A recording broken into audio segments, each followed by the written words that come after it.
Il y avait les championnats de France seniors, ça, il n'y a personne qui le sait en vrai de vrai. Mais je suis blessé. Je me suis déboîté l'épaule un, un mois et demi avant les championnats de France seniors. Plutôt Shakur Stevenson ou Gervonta Davis? Ah ouais.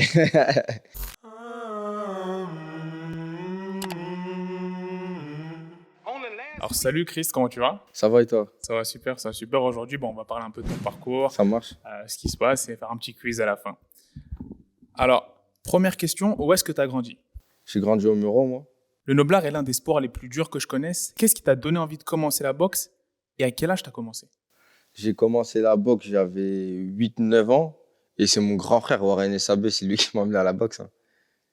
Pour celles et ceux qui ne te connaîtraient pas, et pour qu'ils aient un aperçu du talent qu'on accueille aujourd'hui sur le podcast, peux-tu résumer brièvement les titres notables que tu as pu décrocher en amateur et chez les pros? Alors en amateur, je suis 3 fois champion de France amateur, cadet, junior et senior.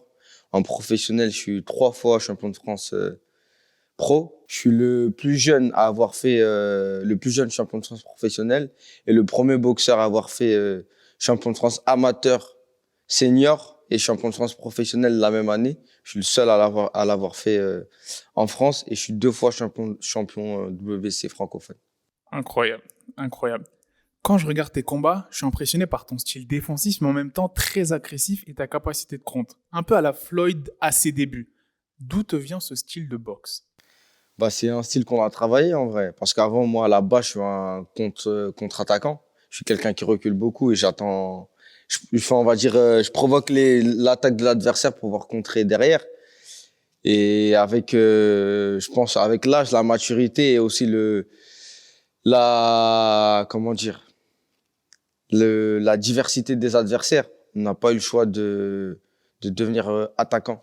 C'est-à-dire que c'est pour ça aujourd'hui, on a lié le travail d'attaquant et le travail de contre-attaquant. D'où aussi le travail de sable, on va dire.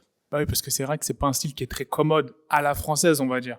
Moi, quand je te vois, je vois un peu des inspirations américaines, Ouais. etc. Est-ce que c'est un endroit où tu tires un peu tes aspirations ou t'as plus vraiment des modèles francophones en termes de boxe anglaise? Ouais, je dirais plutôt l'Amérique. Hein. C'est là-bas qu'aujourd'hui, en tout cas, la boxe, elle se passe. Quand j'étais en amateur, c'était beaucoup la boxe cubaine. Mais en pro, ouais, on regarde là-bas. Tout ce qui est Shakur Stevenson, Gervonta, Lomachenko aussi. Tout ça. Actuellement, tu t'entraînes au Muro, sous les frères Alab, c'est ça, au BAM L'Héritage? Exactement. Ok. Est-ce que ça t'arrive de boxer en sparring, de ramener des boxeurs étrangers ou d'aller parfois à l'étranger pour mettre les gants? Est-ce que c'est dans les projets ou ça a déjà été fait? Pour l'instant, non. Il y a quelques boxeurs qui viennent de temps en temps mettre les gants ici. Après, nous aussi, on a de la chance. Si on a tout style de boxeurs. On a Eli Conki qui a fait les JO, plusieurs fois champion de France, champion de WB intercontinental. On a Khalil El Adri aussi. Il y a Warren Sabé et j'en passe pour pas tous les citer, quoi. Et, pourquoi pas à l'avenir, aller chercher de l'expérience, du bagage à l'étranger. C'est sûr, j'espère que ça viendra. Tu viens de citer vraiment un florilège de boxeurs qui ont, c'est vrai, un très gros pédigré, que ce soit en amateur, en pro, au BAM L'Héritage. Est-ce que tu considérais, parce qu'il y en a beaucoup qui considèrent le club actuel de BAM L'Héritage comme l'un des meilleurs, si ce n'est le meilleur club de boxe anglaise en France actuellement? Pour moi, je pense que c'est le meilleur club en France. Hein. L'un des meilleurs. Non, c'est le meilleur, c'est le meilleur. Si je quitte ce club aujourd'hui, je vois pas où j'irai. Je vois pas dans quel autre club je pourrais performer, si ce n'est ici. Tu combats à l'Accor Arena en sous-carte de Yoka Bakole dans un peu moins de 2 semaines. C'est Dans ça. quelle phase de ta préparation es-tu actuellement? Là, on est dans le peaufinage. On règle le détail. Moi, je suis la vis et les coachs, c'est les tournevis. Là où faut visser, et eux, ils viennent, ils vissent. Ce sera ton premier combat à l'Accor Arena? C'est ça, exactement. Ok. Comment t'appréhendes ce combat, en plus sous le feu des projecteurs, boxer dans un événement tel que celui-ci? Comment t'appréhendes ça? Et le fait de boxer à l'Accor Hotel Arena, il y a plein de gens qui me disent ça, mais si je suis là aujourd'hui, c'est que je devais être là. Donc, c'est l'aboutissement d'un travail. Je sais pas si tu vois ce que je veux dire. Merci. C'est-à-dire que j'aurais pas du poids sur mes épaules. Ce sera juste un moment de plaisir, en vrai.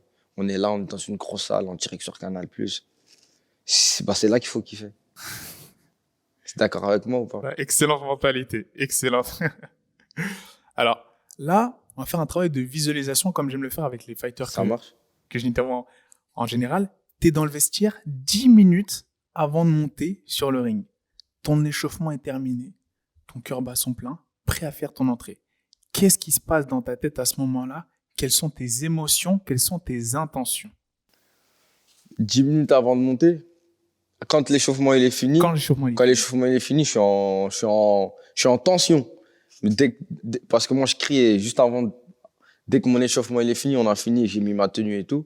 Je lâche un petit cri dès que ce cri-là il est sorti. Si je le crie pas, pose-toi des questions. Mais si dès que j'ai crié ce cri-là, ça y est, dans ma tête, c'est le vide. Je suis en mode, tu vas me voir, on dirait même pas que je vais monter sur le ring.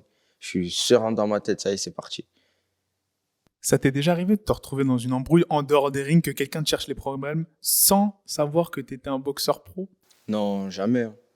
Quand tu me vois, je suis quelqu'un comment dire, d'abordable. Je suis pas quelqu'un, j'ai pas le visage fermé, non? Ouais, c'est ça. Ça veut dire quand on me voit, je cherche pas les problèmes, on cherche pas les problèmes avec moi. Et tant mieux, j'ai envie de dire. Parce que c'est pas le cas de tout le monde, malheureusement. Est-ce que Ouais. tu penses que la boxe peut être une solution pour celles et ceux qui sont victimes de harcèlement aujourd'hui, qui est un gros problème, hein, que ce soit à l'école ou ailleurs pour les jeunes? Est-ce que la salle de boxe, ça peut être une solution, un refuge ou un remède pour se protéger de ça? Je pense que ça va amener de la confiance en soi, parce que moi, ça m'a apporté énormément. Avant, j'étais quelqu'un d'introverti, timide. Et aujourd'hui, la boxe, ça m'a apporté, j'ai eu plus confiance en moi grâce à la boxe, au fur et à mesure des années, bien sûr. Et je pense que ça peut beaucoup, beaucoup leur apporter. T'as 21 ans, 22 ans? J'ai 21 ans, je vais sur mes 22 ans au mois d'août, si Ok, Dieu t'as veut. 21 ans, il y a les JO 2024 qui arrivent, t'as C'est fait le ça. choix de passer pro. Yes. T'auras quand même la possibilité de les disputer, il me semble, en ce moment, parce qu'il y en a il y a des pros qui font des Le retours. retour, ouais. Voilà, astro. Mais le fait que tu aies fait le choix de passer pro, est-ce que la boxe pro, actuellement en France, elle est plus attrayante que la boxe amateur et tous ces tournois? Pour toi? Après, j'ai envie de te dire, ça dépend des objectifs et des perspectives de chacun. Moi, aujourd'hui, mes perspectives, c'est la boxe pro. Aujourd'hui, j'ai une petite ascension, entre guillemets, dans la boxe pro. Et je pense que je préfère pour l'instant me focaliser sur la boxe professionnelle, tout simplement. Du coup, ça t'intéresserait possiblement de faire les JO à Paris en 2024? Est-ce que c'est une possibilité, Christé Sabé aux JO? C'est une possibilité, pourquoi pas. Après, aujourd'hui, on n'est pas fermé. On n'est pas fermé. Si j'ai l'opportunité, avec plaisir. J'irai tenter toutes mes chances. De plus en plus de boxeurs aux USA deviennent leurs propres promoteurs lorsqu'ils en ont les moyens. Ce qui leur octroie une certaine indépendance vis-à-vis des grosses écuries promotionnelles. Yes. Je pense notamment à des David Haney et même d'autres. Que penses-tu de ce phénomène des jeunes promoteurs? C'est l'objectif, hein. C'est l'objectif. Aujourd'hui, on travaille avec le club, le BAM L'Héritage. Aujourd'hui, on s'est appelé, de par ma belle-sœur, bien sûr, SAB Squad. Et le but, c'est qu'après, que ça devienne SAB Squad Promotion. C'est l'objectif. Et non pas au State, en France. Pourquoi pas commencer ici? Excellent. J'allais te dire, tu penses que ça peut arriver en France? Clairement, c'est ton objectif. C'est mon objectif. Comme en Angleterre, ils font par exemple les Wembley. Pourquoi nous, on ferait pas le Stade de France? C'est ça. Je sais pas si tu es d'accord avec Je moi. suis tout à fait d'accord avec toi. D'ailleurs, qu'est-ce que tu as pensé justement de cet engouement du spectacle qu'il y a eu lors de Fury White, l'entrée de Tyson Fury sur le trône, le monde, le stade Wembley rempli? C'est incroyable. C'est remarquable. C'est incroyable. Il y a pas de mots en vrai. Un stade rempli, 94 000 personnes. Je sais pas si tu t'en rends compte. 94 000 personnes et toi, tu rentres devant tout ça. C'est incroyable. Il y a pas d'autre mot que dire incroyable. Amazing, comme ils diraient les Anglais. Ça représente quoi pour toi le noblard? Quelle place a la boxe dans ta vie? Quelle place elle a? Je te dirais pas toute ma vie, parce qu'il y a Dieu en premier quand même, mais c'est la totalité pratiquement. C'est tout, hein. Je rentre à la maison, on parle de boxe. À l'entraînement, je suis à l'entraînement le matin et soir. Ça parle de boxe tout le temps. Ça parle boxe tout le temps, tout le temps, tout le temps. Carrément, des fois, on se dit, ah ouais, on devrait arrêter de parler de boxe. Tellement on fait que de parler de boxe, boxe, boxe, boxe. C'est devenu c'est notre quotidien, la boxe. C'est notre quotidien. Beaucoup d'entraînement, très difficile, surtout au haut niveau. Tu t'as évoqué Dieu juste avant. Est-ce que la spiritualité t'a aidé à tenir dans ces moments difficiles? Parce qu'on va pas se mentir, la boxe pro, c'est extrêmement difficile. C'est l'un des sports le plus dur. C'est l'un des sports les plus durs et ça m'a énormément aidé. Il y a une période dans ma carrière où je me suis blessé deux fois de suite en très peu de temps. Et il y a un moment où il y avait les championnats de France seniors. Ça, il y a personne qui le sait en vrai de vrai. Mais je suis blessé en vrai. Je me suis déboîté l'épaule un, un mois et demi avant les championnats de France seniors. Je sais pas si tu t'en rends compte. Ça veut dire, moi, je suis comme un fou, je suis à la salle, je crie, j'insulte et tout. Personne m'a jamais vu comme ça. Et je me dis, le coach, il me dit, hey, Chris, t'inquiète pas, moi. Le coach, il a des coups de maître tout le temps. Il me dit, Chris, t'inquiète pas, fais-moi confiance. Et moi, je suis blessé, là. L'épaule, l'épaule, elle est par terre. Et dans un mois et demi, il y a les championnats de France seniors. Ça veut dire, si, et moi, dans ma tête, j'arrête l'école à cette période-là. Vu que dans ma tête, ça va pas. Ici, j'ai pas, on va dire, je m'en remets pas à la spiritualité. Si je suis pas fort dans ma tête et j'ai pas mon entourage autour de moi, ça se trouve, j'abandonne. Tu vois ce que je veux dire ou pas? Et au final, je reste focus grâce à la spiritualité et on finit champion de France. Excellent. Excellent. Tu as évoqué ton coach. Est-ce que tu pourrais nous définir ta relation avec ton coach? Quel rôle il a joué dans ta carrière? Il faut savoir qu'ils sont deux, Abadjil Alab et Aziz Alab. C'est des coachs qui me connaissent depuis que je suis tout petit, hein. Ça va faire pratiquement plus de 10 ans qu'on travaille ensemble. C'est comme mes grands frères aujourd'hui, en vrai de vrai. C'est-à-dire qu'on a une relation, elle est fluide, on a une connexion. Des fois, je boxe même dans le ring, il me dit, ouais, comme ça, je dis, ouais, coach, ok. Ah ouais. Après, l'arbitre, il me reprend. Je sais pas comment t'expliquer, c'est naturel, c'est fluide, on a une confiance, tu vois. Je sais pas, tu vois, C'est important. voilà. On a une confiance mutuelle. Et ouais, c'est une relation totalement, ça va dans les deux sens après, je pense. Et ouais, voilà, c'est fluide, hein. Il permet un peu de te libérer sur le ring. Tu peux faire beaucoup plus de choses, on va dire. Parce qu'il y en a certains qui ont peur parfois quand ils montent sur le ring, qui sont un peu bridés par leur coach. Ils peuvent pas laisser parler leur boxe. Est-ce que ton coach, tes coachs, ils te laissent exprimer ta boxe? Totalement, il me laisse m'exprimer. On a des directives en préparation. On a des directives juste avant le combat. Après, mais en vrai de vrai, sur le combat, t'es en freestyle. Il y a des choses, il y a comment dire, des circonstances qui vont se passer sur le ring, tu les auras pas vues à la salle. Il faudra la capacité d'adaptation. Excuse-moi, ça veut dire, t'es en freestyle en vrai sur le ring. Lui, il te donne des directives, il t'a une ligne de conduite que tu dois suivre. Mais sur le ring, c'est à toi de t'adapter. Après, lui, il vient et de temps en temps, il fait son rôle de coach, de te remettre sur le bon rail. Mais sinon, en vrai de vrai, t'es en freestyle. Si tu devais te définir en un seul mot, En un seul mot. tu peux prendre ton temps, tu peux réfléchir. En un seul mot. T'aurais dit quoi, toi? Moi, j'allais dire serein. J'allais dire ça, ouais. Serein. La sérénité. Tu te vois où dans 5 ans sportivement? Tes ambitions? Dans 5 ans? J'espère d'ici là, 1 an, d'être au minimum champion d'Europe. Et dans 5 ans, pourquoi pas être champion. J'ai quel âge aujourd'hui? N'aie pas peur de le dire, n'aie pas peur de le dire. Non, je réfléchis parce que on est des personnes consciencieuses. Donc, du coup, on veut pas aussi être trop pressé. Mais dans 5 ans, j'aurai 27 ans, si Dieu veut. Ouais, champion du monde, hein. Pourquoi pas? Sans brûler les étapes, bien sûr. Un boxeur ou une boxeuse que tu as pris pour modèle à tes débuts, qui t'a inspiré tout au long de ta carrière, dès que tu as commencé ou qui t'a donné envie de commencer la boxe. Un modèle, pas forcément de la boxe actuelle, on y viendra après. Ouais. Pas forcément. Quand j'ai commencé la boxe, je te dirais Floyd Mayweather. Parce que c'était Floyd Mayweather, la monnaie et tout et tout. On regardait pas la boxe et tout. Mais en grandissant, ça fait presque plus de 10 ans que je suis dans ce sport. Au jour d'aujourd'hui, je t'aurais dit encore Floyd Mayweather. Toucher sans se faire toucher. C'est ça la boxe. Je sors d'un combat, je suis tout neuf. Je sors d'un combat, je peux aller faire un bisou à ma femme, elle me reconnaît. Je sais pas si t'es d'accord avec moi. C'est ça qui est remarquable, en fait, quand on te voit, t'as pas vraiment la tête d'un boxeur. C'est-à-dire, surtout en France, hein, quand on voit les boxeurs, c'est nez appâté, C'est vrai. très abîmé. C'est vrai. Toi, c'est clean, beau gosse. Moi, quand je sors d'un combat, ce que je dis à mon coach, j'ai pas pris beaucoup de coups. C'est le but, quand je ressors d'un combat, c'est que je compte combien de touches j'ai pris. Et le but, c'est qu'il faut que j'en ai pris le moins possible. Il faut que j'en ai pris 0 de touches dans un combat. Après, c'est la boxe, on prend des coups, c'est sûr. On en met aussi. Mais mon but, c'est que dans un combat, j'ai pris 0 touche. Un boxeur ou une boxeuse, potentiellement de ta génération non, qui t'impressionne le plus actuellement? Qui m'impressionne le plus actuellement? Bah là, c'est la dernière personne qui m'a impressionné, je te dirais Shakur Stevenson. Je sais pas si tu as regardé son dernier RB, combat excellent. contre Valdez. Je sais pas quoi te dire. C'est de la boxe. Toucher sans se faire toucher, encore une fois.